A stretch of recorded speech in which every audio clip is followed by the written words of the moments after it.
Hey guys, today we're going to be unboxing the Huawei Watch GT2e, the latest wearable device from Huawei. Let's take a look inside the box and see what it is that you get when you spend your money on this device. So all you need to do in order to unbox the Huawei Watch GT2e is just lift it up and let the box slide off. And inside you have the watch itself. The variant we have is this nice green colored one with black accents on the strap.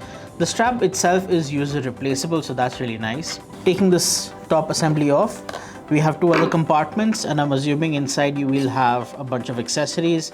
So here there is a USB Type-C charging cable, which you plug into the charging pad. Now this charging pad actually attaches magnetically to the back of the Huawei Watch GT2e, which is actually pretty convenient.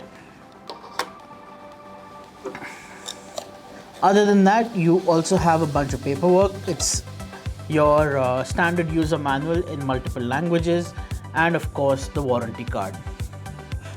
So inside the box of the Huawei Watch GT2e, that's all you get.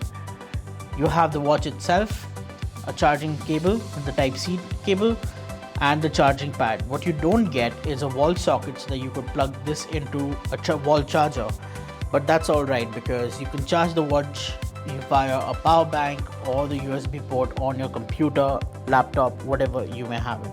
You could also just use any other wall charger which will be compatible with a USB Type-A plug. So there you go guys, that's a quick look inside the box of the Huawei Watch GT2e. This is everything you get. You get the watch, a charger, warranty card, and of course the user manual. So it's a pretty simple kit, and that's all you have inside the box. Hopefully this has been a video that's helped you make a decision whether to buy the Watch GT2e or not, and whether it's worth the money. Thank you guys for watching, and I'm going to see you in the next one.